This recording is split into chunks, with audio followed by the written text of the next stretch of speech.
This is Smojo, and you listen to InYourHeadOnline.com. Welcome to In Your Head Wrestling Radio on the internet icon, the pride of the pilgrims, the most honest man in podcasting, handsome Jackie Jones. Along with my right-hand man, my audience. Hold on, he's not here tonight. But I'm joined by the fallen angel, the ring general, the man with the rear that makes all the ladies cheer, the almighty Christopher Daniels. How are you doing? Greetings, Jack. Thanks for having me. It's excellent to have you here. It's actually returned. It's been about 10 years, I think, since we had you on the last time. Oh, wow. Yeah, all right. I'm sure you totally remember that. Yeah, oh, exactly. Yeah, well, CT is kicking in, so I'm sure I won't remember a lot of stuff. So coming up, at Final Battle, December 15th on pay-per-view, The Addiction, yourself, and Frankie Kazarian versus the War Machine. So tell us about this match. What are you going to expect from it? Well, Frankie and myself, we've sort of promised each other that we're going to try and ruin everything that Ring of Honor fans like about Ring of Honor. And right now, one of the things they like the most are these two bearded, face-painted young lads named Hanson and Ray Row. And they've been very successful over in New Japan. They've been successful in Ring of Honor. And they seem to have been upset at our stance that's anti-Ring of Honor, and they sort of stepped up. The last couple of weeks, we've seen a lot of craziness. I tried to cut off Hanson's beard.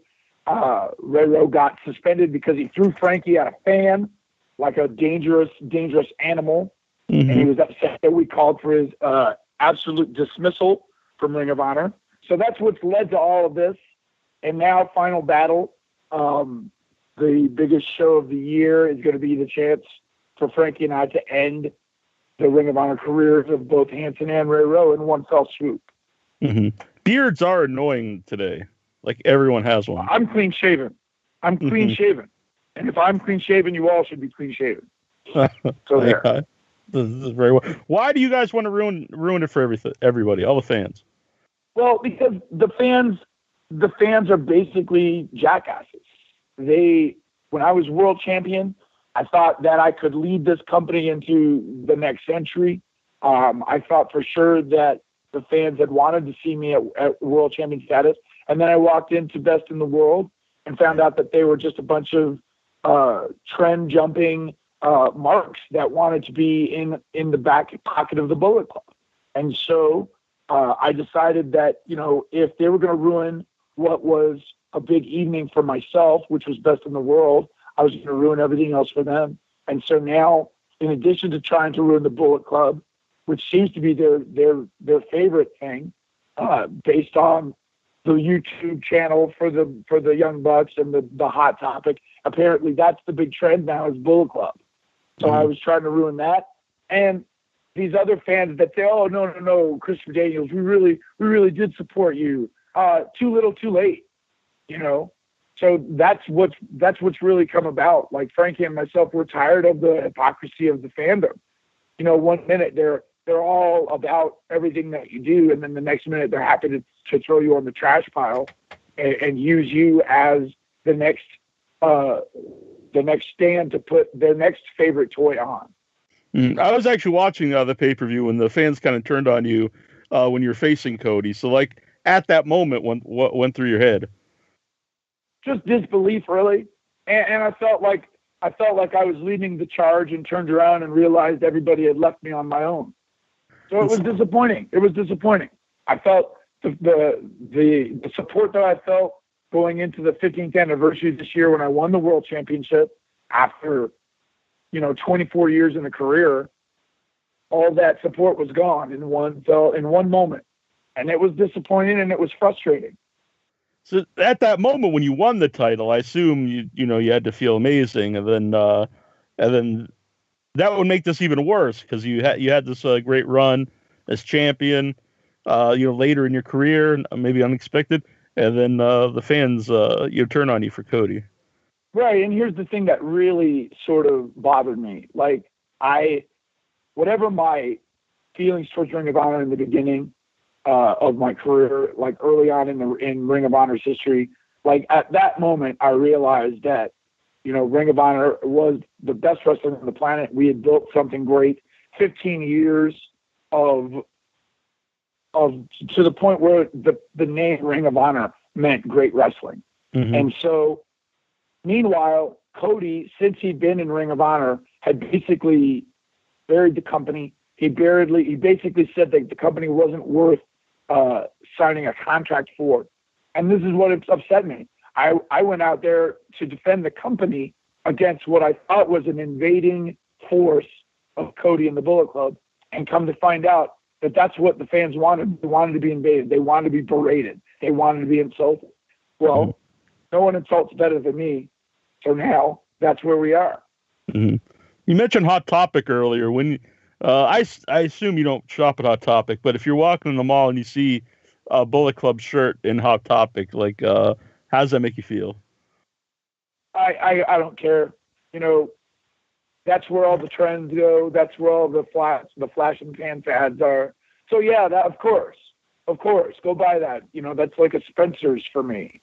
You know, that's where they also have like the fart gags and the fake ice. So yeah, go to Hot Topic. You know, buy yourself a whoopee cushion and a wrestling shirt, clowns. So one of your moves, the best Meltzer tag move ever. Is it weird that in 2016-17 that moves are named after Dave Meltzer? Oh, I don't care. It was a big slap in the face to the Young Bucks, right? Because that maneuver that they decided to call the Meltzer driver, we decided to one up it, and so that was the whole point, was to just shove it in their face that ours was more dynamic than theirs. Mm-hmm. Now, what do you think about them naming a move after Dave Meltzer? I don't care. I mean, let them. You know, it's just, you know, that's part of their gag, and so good for them. But I don't, you know, I would never name a move after someone. I name it after myself. I'm the most important part of my gig. Mm-hmm. Is it fun to create tag moves with you and Frankie? Absolutely. Frankie and I are one of the best tag teams in the world, and so I mean, it's fun to figure out ways to get our hand raised at the end of the evening. And so, you know, Celebrity Rehab and the best Meltzer ever, those are two of the best moves in wrestling today. Yeah. What were, before you were a wrestler, what were some of your favorite tag team finishers, or even just tag team moves? Oh man, everything, like growing up watching guys like the Midnight Express and you know, the Vegematic and things like that, and then you know, the Hart Foundation were great, the British Bulldogs, like all those guys and all the moves that they put together, and then becoming a wrestler and sort of using that as the template to sort of think of our own stuff. Like that was the fun of becoming a wrestler, was taking what we watched as kids and then turning it into stuff that we could use today. Mm-hmm. Now, by the way, which is the better Midnight Express? Condrey or Stanley? There's no better. They're just great. It's two different flavors of one great tandem. Mm-hmm. Do you have a personal preference? No, not really. Not really. I mean, I was glad to see Bobby and Stan win the NWA World Tag Team titles back in the day.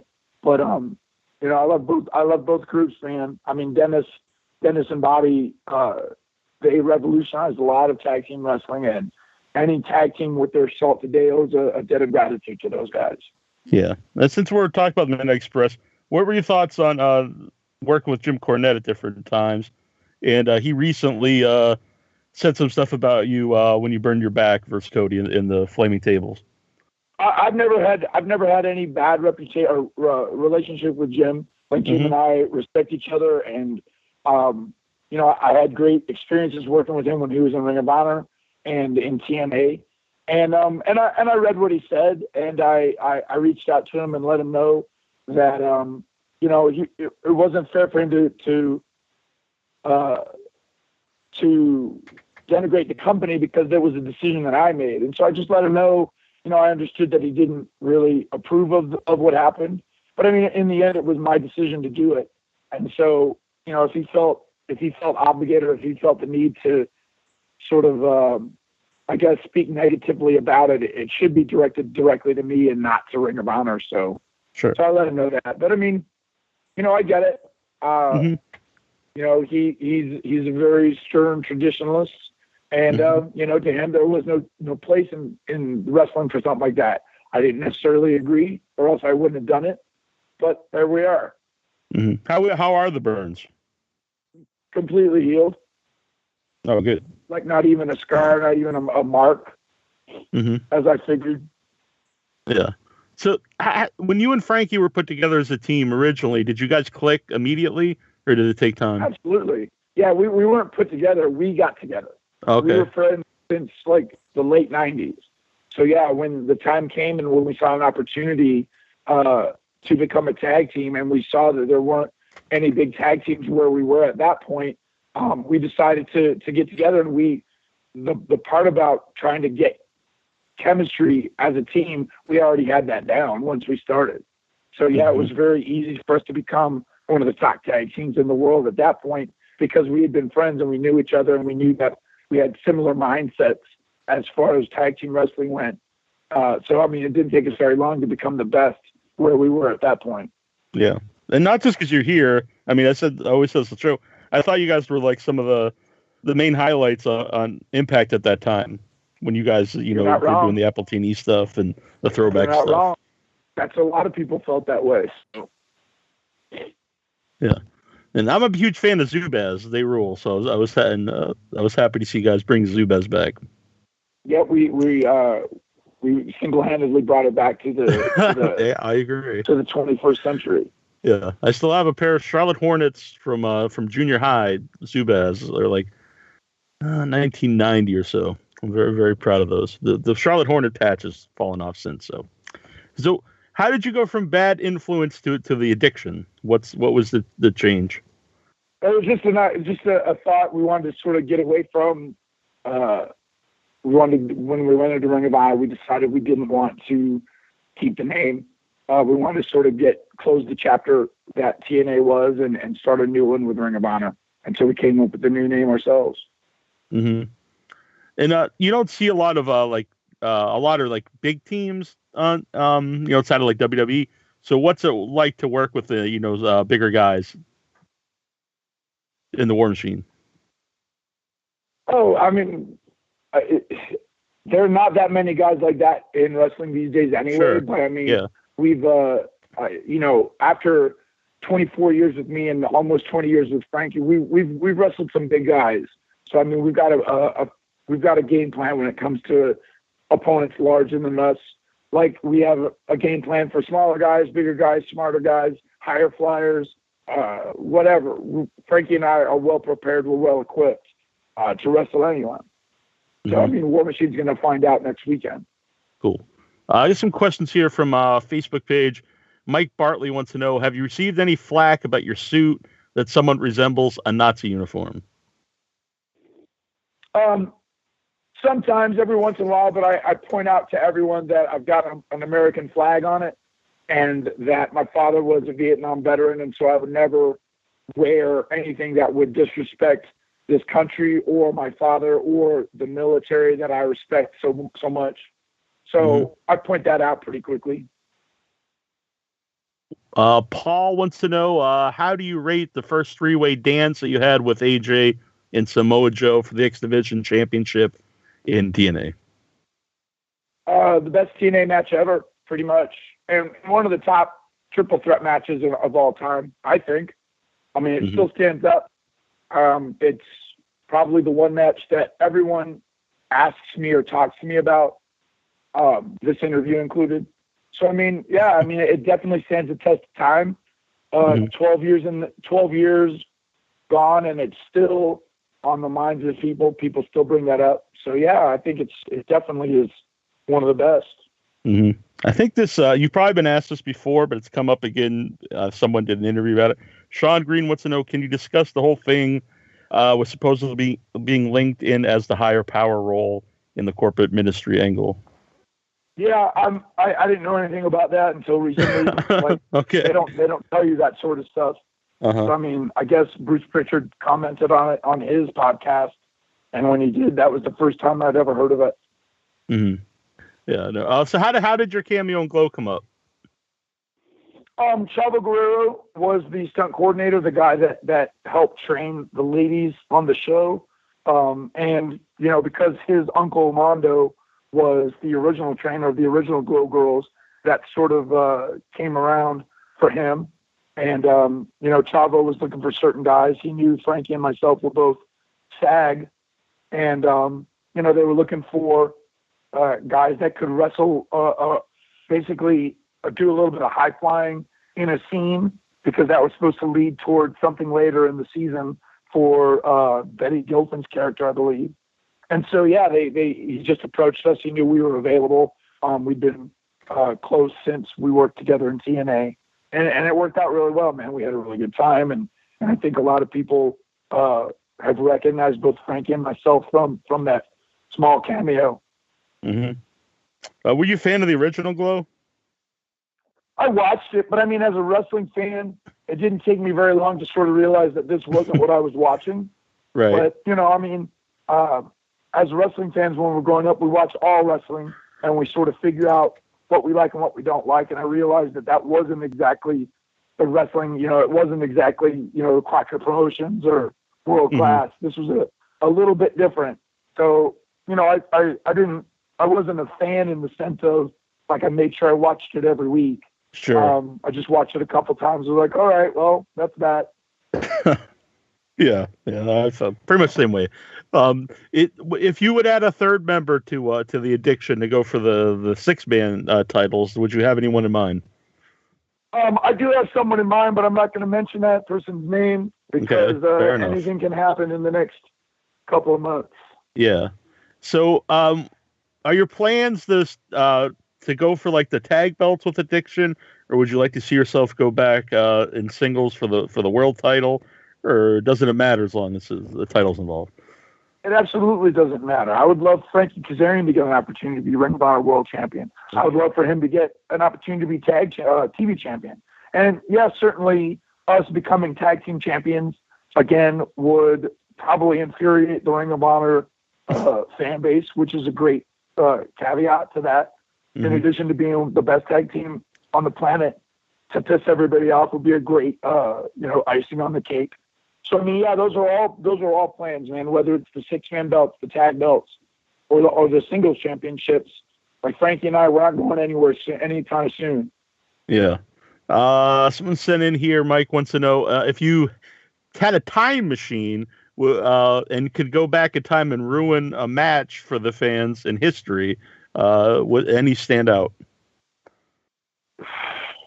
No, I don't have a standout. These time machine questions are sort of silly, so I don't ever think about them. Right. Sorry. How about if I just ruined that question for that guy? I think he did. He just pretty much audio silly stringed him, I believe. There you go. So how can you follow Christopher Daniels online? I'm sure you can just type in your name and you'll find you. Pretty much, but you can get me on Twitter at FAC Daniels. That's usually what if you're looking to follow me, that's the thing. I'm not a big Facebook guy.